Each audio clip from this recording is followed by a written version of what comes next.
Conexão Poder. Oferecimento Titânia Telecom. Soluções para conectar negócios e pessoas. E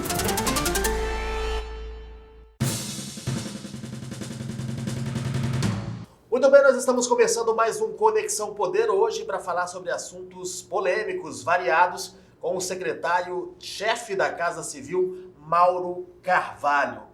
Participa dessa entrevista a jornalista Ana Carla Costa. Vamos começar então falando de política, vamos começar falando sobre essa possibilidade do senhor ser um dos indicados, aí, inclusive pelo governador Mauro Mendes, de ser candidato à prefeitura de Cuiabá. O senhor nunca esteve na política, eu digo assim, como hoje, como secretário, ou como candidato, né? Como que o senhor avalia aí essa possibilidade de ser candidato a prefeito? Bom, primeiro que eu nunca imaginei assumir nenhuma secretaria de Estado, sempre trabalhei na iniciativa privada. Apesar de na década de 2003, 2004 eu ter sido convidado para participar da política, naquele momento junto com o governador Brairo Maggi, mas não era o momento e eu não tinha a menor condição de largar minhas empresas para participar da política. Agora surgiu a oportunidade, colocamos a nossa sucessão no grupo empresarial e me deu essa oportunidade de vir a contribuir junto com o governador Mauro Mendes. Mas nem filiado a partido eu sou. Então nunca passou. Dá tempo de filiar, deve ser candidato. Nunca passou pela minha cabeça ser candidato a nada, nem a vereador, nem a deputado, muito menos prefeito da nossa querida capital. Então, a minha família com certeza não me daria apoio nenhum nesse sentido, então fica muito difícil a gente falar de qualquer candidatura nesse momento.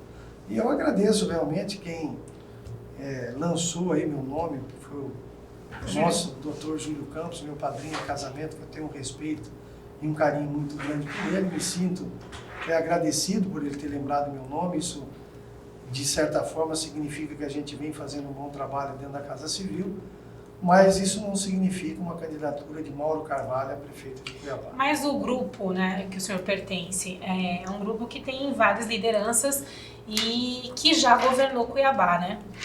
O governador Mauro Mendes foi prefeito, um bom prefeito, saiu bem avaliado. Vocês pretendem lançar um candidato à prefeitura de Cuiabá ou existe a possibilidade, aí, como já se ventilou, de um possível apoio ao prefeito Emanuel Pinheiro? Teve um grupo político que fez parte da eleição do governador Mauro Mendes. Então, a primeira coisa é trabalhar muito para a manutenção desse mesmo grupo, né? Para que a gente continue unido no pleito de 2020, que vão ser todos os municípios, não só Cuiabá, mas os 141 municípios nós teremos disputa eleitoral para prefeito e vereadores. Então é importante a gente manter esse grupo. Agora, essas reuniões políticas de candidatos, tem sido colocados vários nomes aí na imprensa, essa discussão deverá acontecer a partir de 2020, como sempre o governador Mauro Mendes tem falado. Ele só vai discutir eleição municipal em 2020. O nosso foco hoje é na gestão, é na entrega de resultados, é de melhorar as condições do governo de Mato Grosso. Então, em nenhuma pauta dentro do Palácio foi discutido qualquer coisa nesse sentido, seja Cuiabá, seja Vargas Grande, ou seja qualquer município.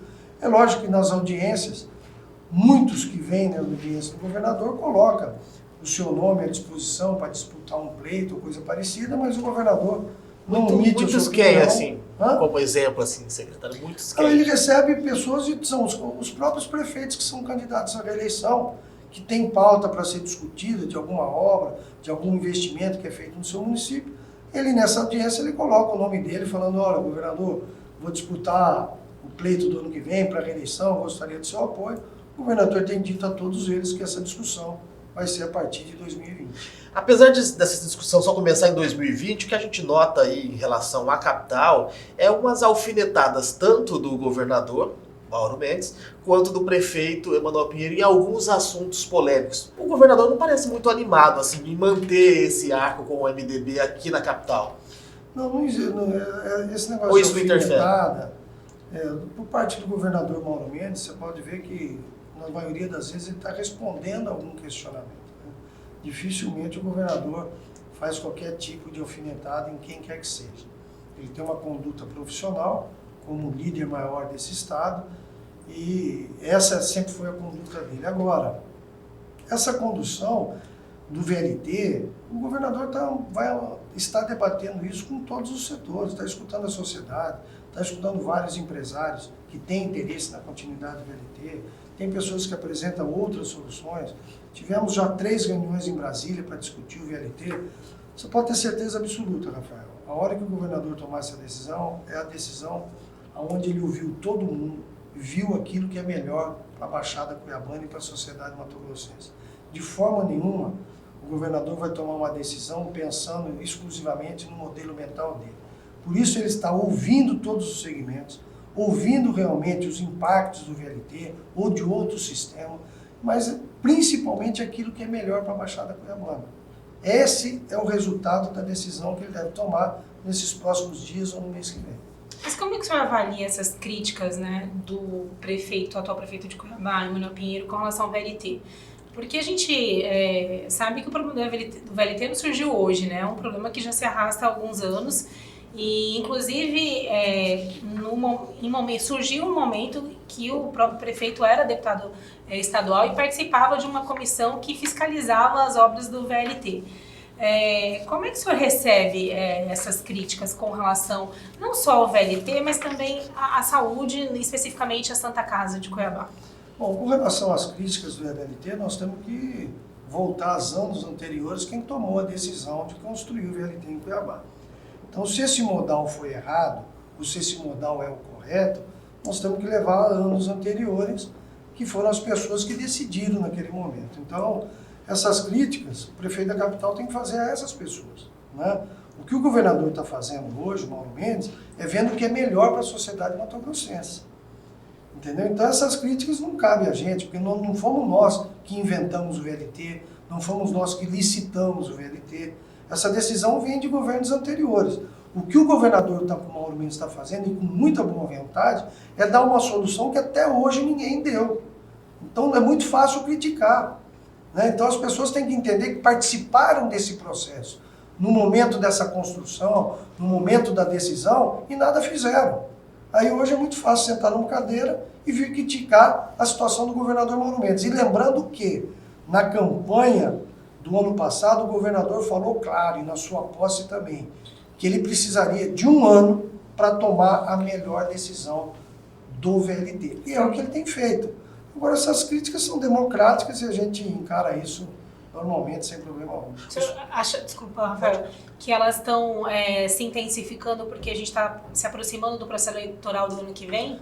Com certeza pode ter um fundo político. Eu não acredito nisso, mas pode ser que tenha realmente algum fundo político. Mas na sua pergunta, você fez 2 perguntas Santa Casa, né? Até porque, só contextualizando, secretário, o prefeito, depois que o Estado resolveu assumir a Santa Casa, porque ficou aquele impasse da prefeitura não resolver, repassar ou não o dinheiro que tinha sido enviado, dinheiro inclusive de bancada, né, da bancada federal, o prefeito soltou uma nota dizendo que vai contribuir financeiramente para ajudar a resolver o problema da Santa Casa. 2 perguntas. Como é que o senhor recebe essas críticas com relação à Santa Casa e se a prefeitura já repassou fez esse aporte financeiro para ajudar o governo do estado a reabrir a Santa Casa e pagar as dívidas que existem? Bom, primeiro que essas críticas, vamos deixar bem claro, a Santa Casa sempre foi de responsabilidade do município, não do governo do estado. Então, se cabe alguma crítica, cabe à Prefeitura Municipal de Cuiabá. Quando houve o fechamento da Santa Casa, o governo acompanhou de fora tudo o que vinha acontecendo, discutindo com as pessoas, mas vendo um problema que estava se intensificando a cada dia, prejudicando milhares de mato-grossenses, porque a Santa Casa também atende muitas pessoas que vêm do interior para cá. Até de outros estados e países. E paralelamente a isso, o governador, junto com a sua equipe, junto com o secretário Gilberto Figueiredo, tem a sensibilidade de reconhecer que esse era um problema que o governo poderia ajudar.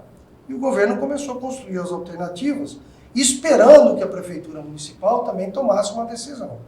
Ora, se passaram aí quase 40 dias, não teve decisão nenhuma, a Santa Casa continuava fechada, o governador já vinha conversando com o ministro da Saúde, Mandetta, alguma solução para a Santa Casa, e chegou um momento que nós tivemos que decidir, e foi o que o governador fez. Tomou a decisão de fazer uma requisição administrativa para a Santa Casa e foi feito. Assumimos a Santa Casa, o secretário Gilberto Figueiredo tem feito um trabalho enorme lá dentro. As pessoas que frequentavam a Santa Casa não vão reconhecer a Santa Casa a partir da sua abertura. Já tem várias fotos que estão sendo divulgadas aí na mídia, mas é uma outra Santa Casa, centro cirúrgico, área de pediatria, ela está sendo totalmente remodelada. Então o governo só tomou essa iniciativa por conta do fechamento, caso contrário, de forma nenhuma, o governo iria interferir na Santa Casa, já que a responsabilidade é da Prefeitura Municipal. Com relação aos repasses, está sendo discutido.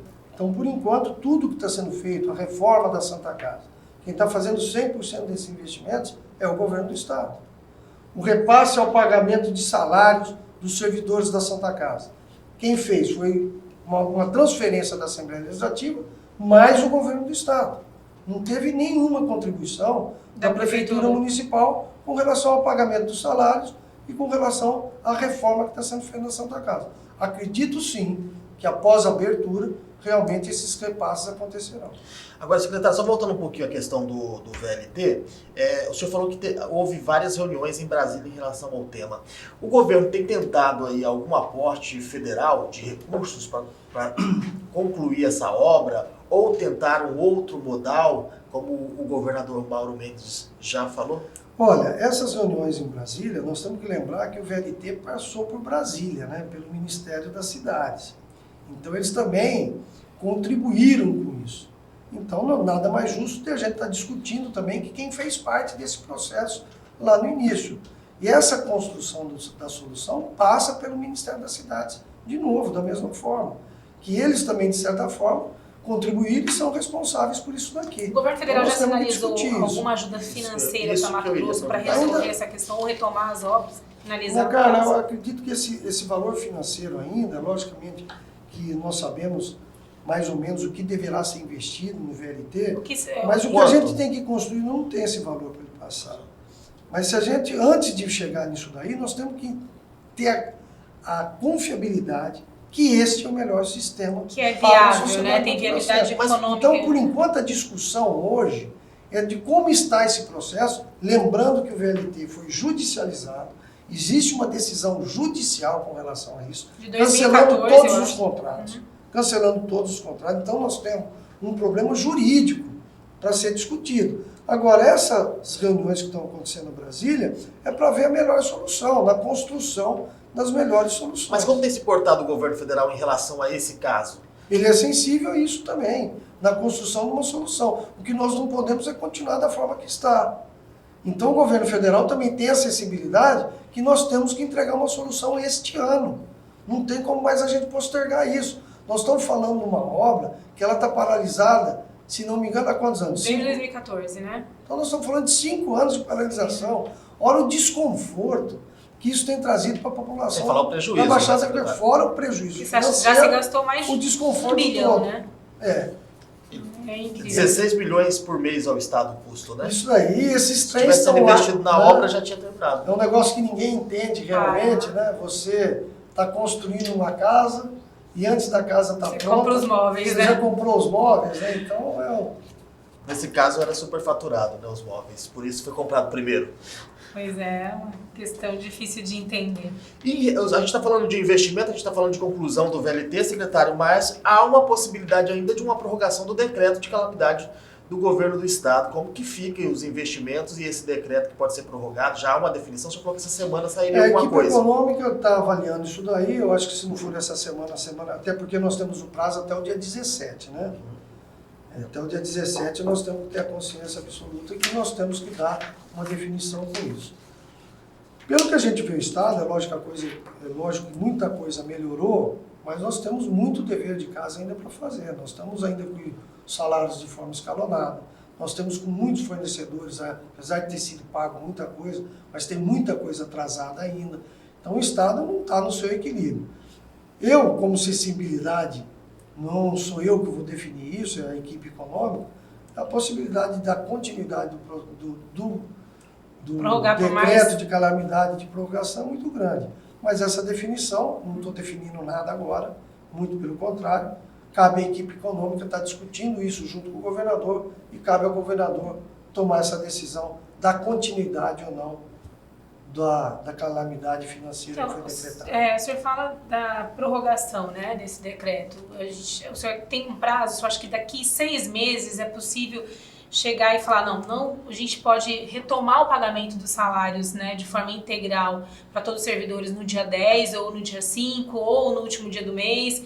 A gente consegue sanear esses problemas até o final do ano, ou o senhor acha que a situação do Estado ainda vai se demorar mais tempo para resolver? Não.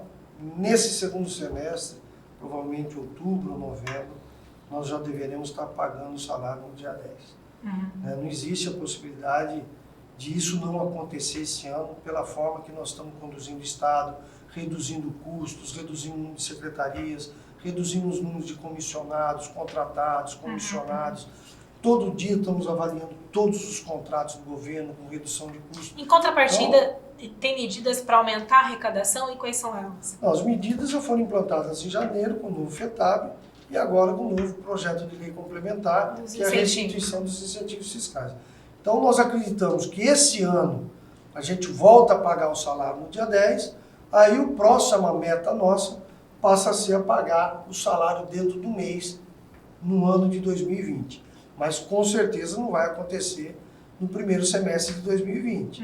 Mas nós temos aí, vislumbrando que no ano de 2020 nós iríamos terminar o ano pagando o salário no próprio mês.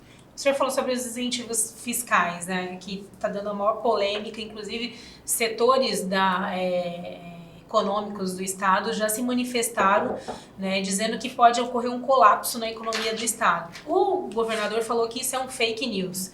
Né? Blefe, né? Eu queria saber qual é a opinião do senhor e realmente existe algum risco de que setores da construção civil, até de medicamentos, que realmente entrem em colapso a economia e aumente o custo desses produtos para o consumidor? Qual o setor que você está falando que vai entrar em colapso? Então, eu estou dizendo, eu vou repetir o que alguns empresários, né, disseram. De qual segmento?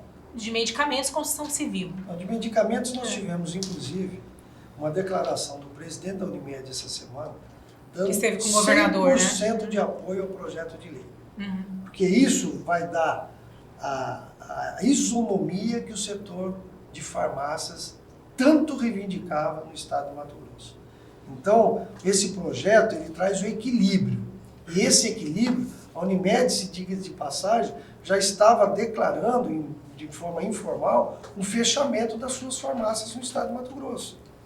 E com esse projeto de lei, muito pelo contrário, agora vamos voltar. Só para a gente explicar para quem está nos assistindo, secretário, o senhor fala o equilíbrio porque tem grandes redes com incentivos e outros não? Eu vou te explicar. O que existe hoje no estado do Mato Grosso, o pagamento dos impostos é feito por uma estimativa, que há anos atrás, quando foi implantada, pela falta de tecnologia, falta de controle, falta de fiscais, naquele momento foi muito oportuno. Só que existe, inclusive, uma ADIM para ser julgada no Tribunal de Justiça, tornando isso totalmente inconstitucional. Se essa ADIM for votada, o que acontece? Perde-se tudo o que aconteceu no comércio e vira pela carga tributária normal de débito e crédito. Então, temos que deixar bem claro que esse projeto de lei complementar que nós estamos enviando, nós estamos regularizando isso. Porque caso essa ADIM seja votada, o Estado, por obrigação de lei, vai ter que recuperar essa diferença de ICMS dos últimos 5 anos. Aí sim, eu acredito no colapso de todo o setor. Tá? Então o Estado está justamente querendo evitar esse colapso, trazendo a isonomia para o setor. E o que nós estamos fazendo? Quem vinha praticando lucros de acordo com a estimativa, não existe aumento de imposto nenhum. Ora, se ele estava na estimativa do setor dele, ele tinha estimativa de 45%, e ele estava praticando lucro de 45%, não há que se falar em aumento de impostos. Agora, se ele estivesse praticando 90% de lucro, o Estado quer receber essa diferença. E essa diferença, nós estamos dando um desconto no crédito otorgado dele. Então ainda, nós não estamos indo atrás de 100% dessa diferença. Ele vai ter direito ao seu crédito, de entrada da mercadoria no estado do Mato Grosso e o débito. Em cima dessa diferença, ele ainda vai ter um crédito outorgado, que hoje está sendo proposto de 10%. Então, não há que se falar em aumento de receita para quem vem praticando o lucro que é da estimativa. Mas eu vou te citar, você falou de medicamento. Tem um caso de um colírio, por exemplo, que custa R$ 1,20. É 15% a estimativa. Então, nós estamos falando em torno de 18 centavos aí de imposto, de ICMS, que ele paga na entrada. Agora, esse mesmo colírio estava sendo vendido em algumas redes de farmácia no estado do Mato Grosso por R$ 8,00. Ou seja, ele tem, né? Então ele tem um lucro de 700%. Quase 1000%. E estava pagando 15%. Aonde o consumidor estava levando vantagem baseado nessa contabilidade de estimativa. Ao contrário, está perdendo duas vezes. Agora, secretário... Então, olha, a partir do momento que a gente coloca de uma forma isonômica para todo o setor, o mercado é soberano. Então, esse farmacêutico que estava praticando 700%, ele vai ter muita dificuldade para praticar esse preço hoje. A gente está falando disso porque Então, não resume só a questão do incentivo, mas é uma mini reforma tributária que o Estado está propondo, né? Porque essa mini reforma que estão sendo colocadas, primeiro que nós temos a Lei 160, que nós temos até dia 31 de julho, não é nós, Mato Grosso, o Brasil inteiro, todos os estados, tem o prazo até dia 31 de julho para fazer toda a restituição de benefício fiscal. Se a gente não encaminhar isso, o que vai acontecer? Todos os incentivos a partir de 31 de julho não valem mais. Acabam. Simplesmente acabam. Então o que nós estamos fazendo é cumprindo uma determinação federal que foi feita pelo CONFAS. Então essa restituição tem que ser feita agora. E se a gente não fizer isso agora, o comércio, por exemplo, pagar no débito e crédito normalmente, perde de qualquer tipo de benefício. Então o que nós estamos fazendo é por força de lei. E isso foi avisado a todos os setores. Agora, o senhor falou, a gente está falando da questão dos lucros, você está falando de lucros de 700%. Eu citei no caso do medicamento. Essa não é a realidade do setor produtivo. Vamos deixar claro, tem setores aí que trabalham com margem de 3%, de 5%, de 10%. É exatamente o que eu ia falar com o senhor, porque teve uma lista que saiu na imprensa, obtida feita pela Secretaria de Fazenda, que aponta aí margem de lucro de alguns setores de até 1000%. Isso foi muito contestado, as pessoas falaram que o governo estava mentindo, que não tem nada disso no comércio. Como que foi feita essa lista? É realmente isso ou o setor tem razão? O Estado recebe o EFD, que é realmente as entradas de mercadorias digitais que entram no Estado do Mato Grosso. O Estado pega essa nota fiscal de entrada e compara com a nota fiscal de saída. Então essa lista que foi feita foi baseada em dados do setor produtivo. O Estado não criou esse número. Esse número é o que o setor produtivo informou à Secretaria da Fazenda. Por quanto ele comprou a mercadoria e por quanto ele vendeu. Então ninguém fabricou esses números. Se esse número está errado, seja na nota de entrada ou na nota de saída, quem informou o Estado foi o setor produtivo.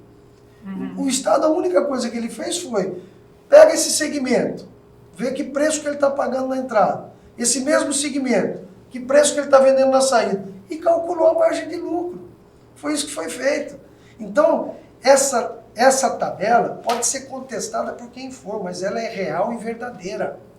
E ela é real baseada no que o setor produtivo informou o Estado de Mato Grosso. E por que o senhor acredita que o setor produtivo desmentiu a própria tabela? Aí, olha, é o direito de cada um, né? É o direito de cada um. Até porque, o juris assim, esperando, né, como falam os advogados. Essa questão do lucro é uma questão complicada. Agora, você fala, eu tenho lucro de lucro, mas o produto para o consumidor final, então tá... Teve algumas pessoas que falaram para mim o seguinte, Mauro, não, esse pneu, como que pode um pneu dar 93% de margem? A pergunta que eu fiz é o seguinte, esse pneu de caminhão, no comércio, ele custa R$ 1.400? Não, ele custa. Então você está falando para mim que a nota de entrada que está de 790, ela está errada? Não. Ora, Não. quem me deu essa nota de entrada foi o setor O produtivo. problema está na sua nota de saída, né? Entendeu? Então, eu não sei se está na entrada ou na saída. Não, mas Agora, provavelmente, secretário. Agora, quem informou isso, e a Secretaria de Fazenda, não tem outra forma de trabalhar a não ser baseado nas informações que ela recebe. Ela não cria números, ela não inventa números. Então esses números são reais e podem questionar da forma que for. E quem tiver qualquer dúvida pode procurar a Secretaria da Fazenda, que logicamente que ela não vai falar o nome do empresário, o nome da empresa, porque isso tem todo um sigilo fiscal em cima disso, mas ela vai mostrar exatamente a nota fiscal de entrada e a nota fiscal de saída, que gerou essas margens de lucro aí. O senhor acredita que essa proposta ela vai ser aprovada, tem uma previsão de ser aprovada na semana que vem, né, na Assembleia Legislativa? Como é que estão as tratativas com relação a isso? Mas, cara, é o seguinte, essa proposta tem que ser aprovada semana que vem. Porque o prazo é 31 de julho, Porque né? senão o Estado de Mato Grosso, quando eu falo Estado aqui, eu estou envolvendo toda a sociedade mato-grossense, vai perder muito. Porque se não houver essa restituição fiscal, todo mundo perde os benefícios que tem. Uhum. Então nós temos que voltar semana que vem. Para isso a equipe técnica da Secretaria da Fazenda, coordenada pelo secretário Galo, a equipe técnica da Secretaria de Desenvolvimento Econômico, coordenada pelo secretário César Miranda, está fazendo reuniões diárias com o setor produtivo, técnicos com técnicos e debatendo cada situação. Basta dizer que fizemos já alguns ajustes. Por exemplo? Ajustes no texto, que estavam dando dupla interpretação, foi alinhado. Ajustes na energia solar, por exemplo, que fizeram vários comentários aí, o governo simplesmente isentou por 4 anos, aderindo o que o Estado do Paraná e Santa Catarina está fazendo, e nesses 4 anos é período suficiente para você avaliar os impactos desse setor na arrecadação de ICMS. Discutimos com o setor da carne também, mudamos a taxação, ficou interno 3% e na saída também 3%. Então, vários ajustes estão sendo feitos. No setor da indústria, tudo aquilo que a Federação das Indústrias colocou, foram discutidos amplamente e chegamos a um denominador comum. Então, esses ajustes estão sendo feitos. E agora, temos que encaminhar o substitutivo. Quem vai encaminhar vão ser os próprios deputados que vão encaminhar o substitutivo, e a partir daí é votar. Mas já está fechado, né? Já está pronto para ser votado. Não, o substitutivo, os deputados estão terminando isso nesse final de semana para ser votado na semana que vem. Então vamos fazer um breve intervalo. Na sequência a gente fala de greve dos professores, a gente fala de FETs, de RGA, porque tem novidades por aí. A gente volta já.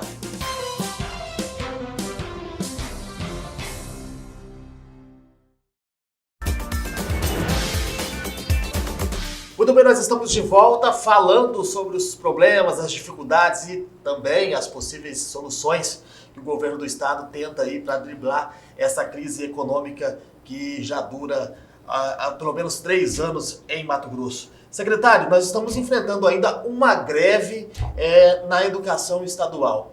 Houve boa notícia nessa semana, afirmando que havia ali um acordo entre o governo e os professores, mas depois foi para a Assembleia enviou um documento para o governo, não sei se o senhor já teve acesso a esse documento, pedindo que fosse pago esse reajuste de 7,39%, se não me engano. 7,69%. Em duas parcelas, Em duas né? parcelas. O Uma governo, este ano e outra em fevereiro, Exatamente. 3 parcelas. Lembrando que é o seguinte, o governo já paga parcela do governo anterior em relação à RGA, para os servidores, que não ficou pago no ano passado, né? Nós estamos, veja bem, com relação ao que você falou do Sintep, nós tivemos uma reunião de conciliação mediada pelo doutor Hildebrando, e diga-se de passagem, um profissional que está no campo do judiciário, que foi brilhante a sua condução nas 2 intermediações que ele presidiu. E nessa última reunião do Sintep, essa proposta que foi colocada com relação ao pagamento imediato de ponto, com a manutenção da Lei 510 e também com um cronograma de reuniões quadrimestrais para avaliação do balanço do governo, para ver quando o governo realmente vai ter a possibilidade de pagamento dessa lei da nova, foi proposta pelo Sintep. O que o governo fez naquele momento da conciliação foi pegar a proposta do Sintep e dar uma maior clareza para ela. Por exemplo, estava reuniões quadrimestrais. O governo fez questão de colocar realmente as datas fixas dessas reuniões. Então esse calendário já está lá.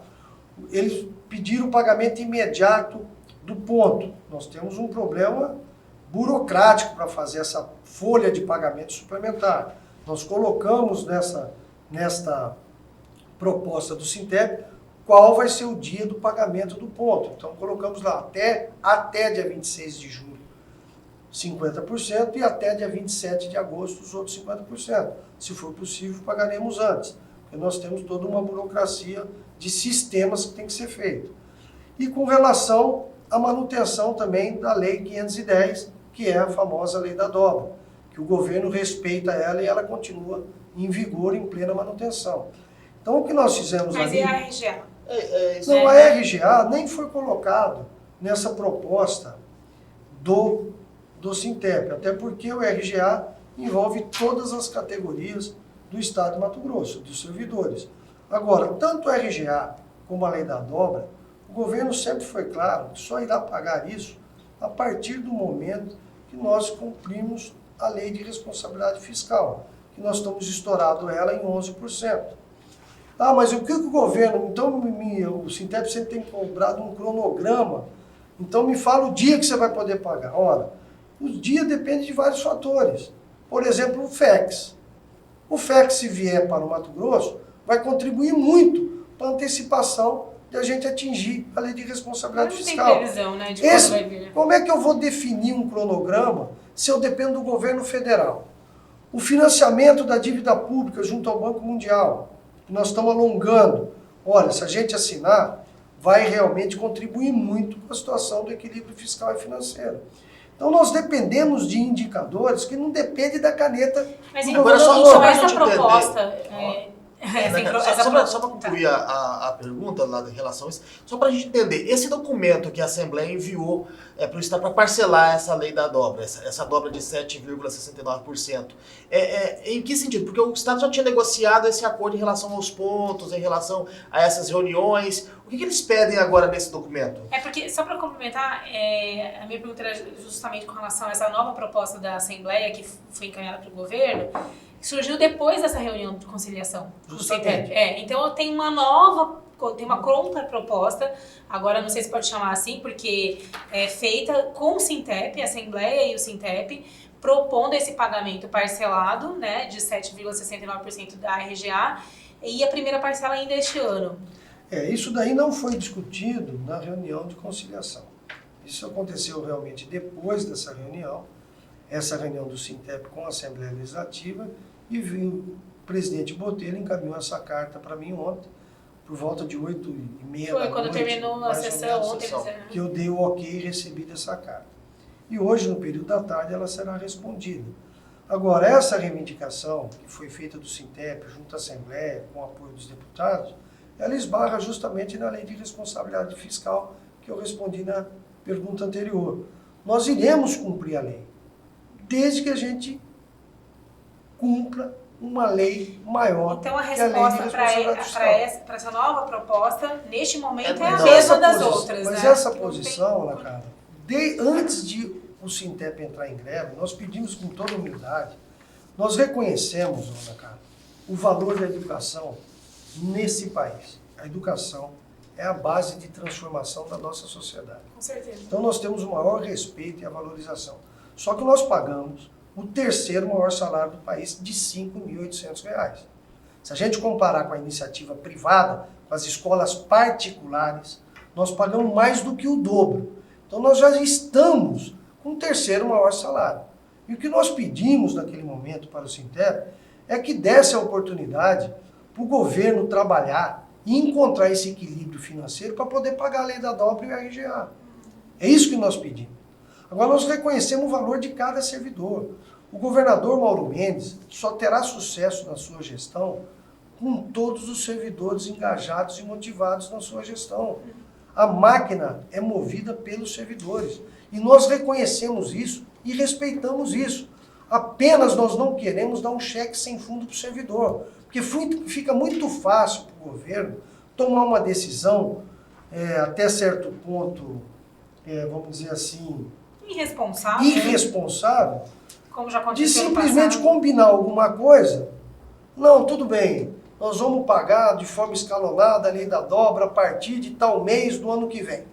Olha, peraí, para chegar no tal mês do ano que vem, a gente sentar com o Sintep, bom, pelo menos resolvemos o problema da greve, todo mundo voltou para a sala de aula, agora eu estendi o problema para o ano que vem. Chegou ano que vem, eu sento com o Sintep e falo, não tenho condição de pagar. Ou seja, eu vou dar um cheque sem fundo hoje, para chegar lá, ter uma outra negociação, um outro tipo de negociação. Esse governo, né, cara, não vai trabalhar dessa forma. Nós vamos ser transparentes, honestos e leais nas nossas decisões. Secretário, diante do que o senhor falou, esse documento, apesar que a Assembleia usou alguns argumentos ali, que pelo menos que foi divulgado na imprensa, com relação ao aumento da arrecadação, essa reforma tributária, até o FEX, né, como já contando com dinheiro em caixa que não tem previsão ainda de vir, e está esse impasse em Brasília, que a gente vive um momento atípico no país, né, não só em Mato Grosso, mas no país todo. A resposta vai ser a resposta que o senhor já deu anteriormente a outras negociações, a outros pedidos feitos pelo Sintep, ou seja, se depender da greve terminar por conta disso, a gente não termina a greve, né? O impasse continua. Nós não temos, Ana Carla, nós queremos pagar, nós temos a intenção de pagar e vamos pagar a partir do momento que a gente tiver com essas contas em dia. Nós ainda estamos com o salário escalonado em 3 vezes no mês. Sim. Então, olha a incoerência disso. Eu pago, tira a educação fora. Eu pago todos os outros servidores de forma escalonada. E aí eu dou um aumento para a educação num dinheiro que não tem no caixa do governo. Nós não vamos tomar essa decisão. Agora, o que o Sintep, todos os sindicatos e o Fórum Sindical pode esperar é transparência nos números do governo. Até porque quem cuida do balanço do governo, quem cuida do caixa do governo, não são funcionários comissionados, Ana Carla. Quem cuida daquilo lá são funcionários efetivos que estão no governo há mais de 15, 20 anos. Sim. Então essas informações são claras e transparentes e todo mundo tem acesso. E é dessa forma que nós vamos negociar, dessa forma que nós vamos trabalhar. O que ficou meio confuso nessa história toda é que a Assembleia, né, ontem, assinando esse documento junto. E logo na sequência, após um acordo, né? Isso e aí eu acho que aí trava mais uma vez, né, essa questão de chegar a um acordo. Por isso que nós vamos colocar essa resposta para o presidente Botelho agora no período da tarde. Porque o Sintep tem uma Assembleia Geral amanhã, marcada por eles, na sexta-feira. E que nós esperamos muito que o Sintep e todos os profissionais da educação que estão em greve, e hoje só tem apenas 41% das escolas em greve, 59% estão tendo aula normalmente. Então nós esperamos muito que essa proposta do Sintep, feita na reunião de conciliação na segunda-feira, seja aceita pela Assembleia Geral.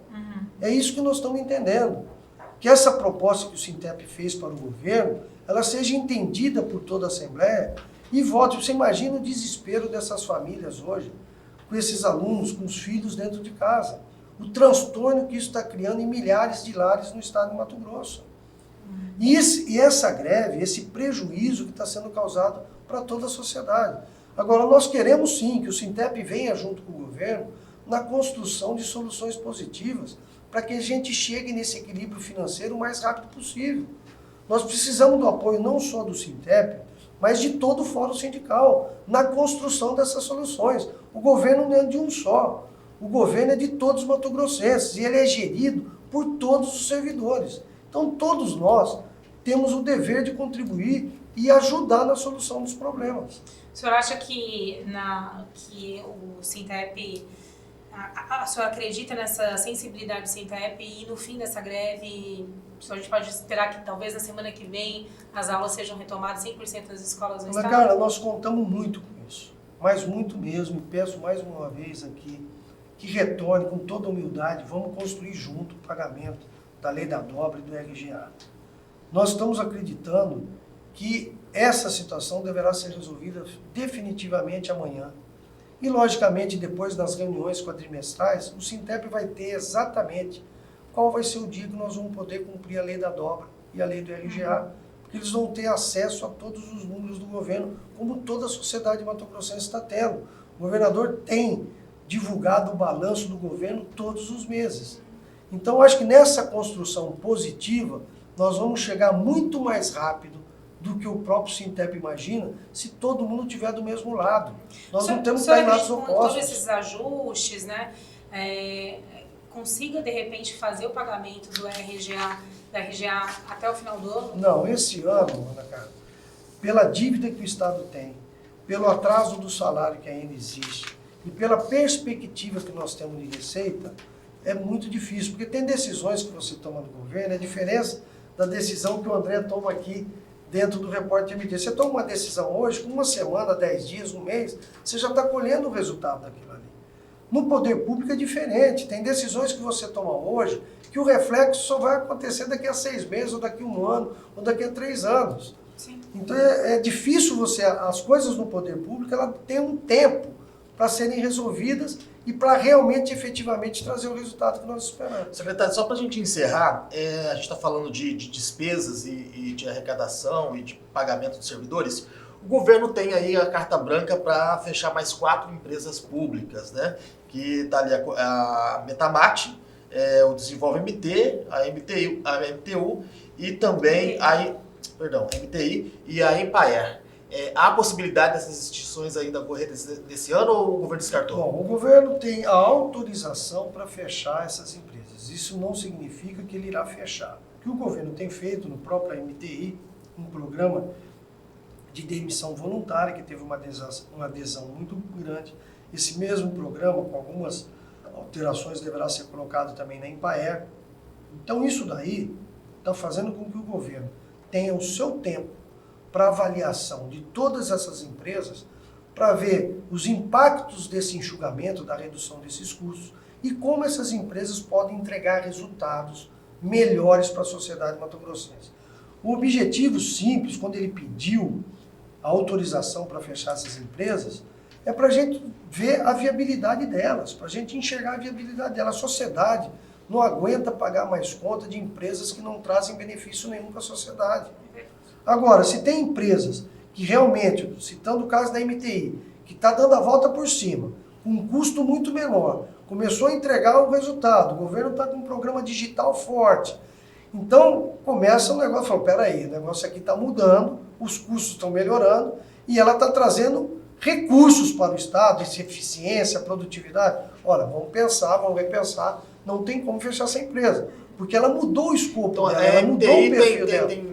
Não, tem grandes possibilidades e deve continuar. O Desenvolve MT aqui é uma empresa que pode virar assim, um órgão de muita arrecadação e de muitos programas importantes para o Estado. Acontece que se a gente for avaliar o Desenvolve MT, o que ele vinha fazendo nos últimos anos? O que ele vinha entregando de resultado efetivo? Não, estava entregando isso, estava entregando aquilo, mas a Desenvolve MT hoje já passou a ser superavitária.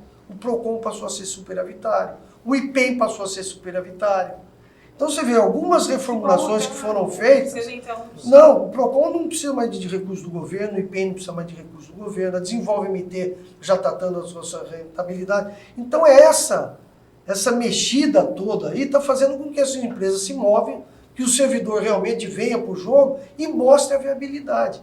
Essa foi a intenção do governador Mauro Mendes no momento que ele encaminhou esses projetos de lei para a Assembleia. Eu queria fazer duas questões que ficaram pendentes, secretário, eu sei que a gente está encerrando, mas a questão do veto do FEX e a reforma da Previdência, né? Foi votada em primeira votação na Câmara, mas os estados e municípios ficaram de fora. Eu sei que o governador Mauro Mendes esteve em Brasília, fez o apelo para a bancada, fez um apelo até para o presidente da Câmara Federal, o Rodrigo Maia, para que se inclua os estados e municípios. Não incluindo, qual é o impacto que isso tem aqui no estado e se a proposta de reforma da Previdência aqui no Mato Grosso já está pronta para ser encaminhada para a Assembleia? Não está pronta. Então, deixa eu te falar com relação ao FEX, por exemplo, sobre o veto da Assembleia. Do veto. Só para a gente contextualizar, a Assembleia vetou, acreditando, já querendo colocar na receita líquida do Estado a questão do valor do FEX. Que vai lembrando que não existe lei federal que obrigue a União a repassar para os estados, pelo menos por enquanto, né? Caso o FEX venha para o Estado de Mato Grosso, ele deve vir por intermédio de lei. Então, que ainda não tem. Ainda não é tem. Lei federal. É isso que está sendo construído. Ele vindo por intermédio de lei, ele é obrigado a fazer parte da receita corrente líquida do Estado e vai contribuir para o seu equilíbrio financeiro e Mas fiscal. hoje eu não posso colocar Mas isso hoje, porque eu tudo não bem, tenho mas essa garantia, né, federal. O veto, ele é democrático, a Casa de Lei está ali para isso, ela representa o povo, o governo entende isso. Agora, mais do que isso, nós temos que ter, eu gostaria muito aqui de estar com esse problema na mão, né? De realmente estar com o dinheiro do FEX dentro do Caixa do Estado para estar discutindo isso. Então nós estamos discutindo alguma coisa que ainda não existe. Nós não temos esse recurso. Se Deus me desse esse presente para falar, não, olha, o FEX foi transferido e agora vamos discutir como é que vai ser, seria um sonho.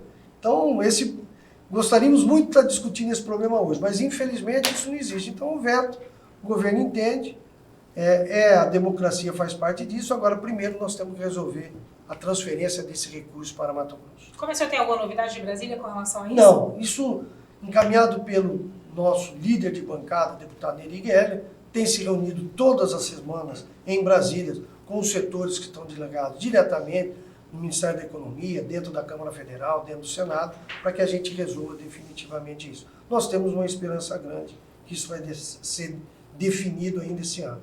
Com relação à reforma da Previdência, a nossa esperança ainda não terminou, porque ela está indo para o Senado. Sim. Nós temos a esperança que no Senado seja incorporado os estados e municípios, porque senão vai virar uma coisa muito confusa nesse país, porque cada estado vai ter a sua reforma. Então nós vamos ter estados aposentando a mulher com 65 anos, vamos ter estado aposentando a mulher com 58. O ideal seria nós não ser vamos uma ter reforma regra única, nenhuma. né? O ideal é que tenha uma reforma única, que seja igual para todos os estados e todo mundo cumpra aquilo que foi determinado pelo Congresso Nacional.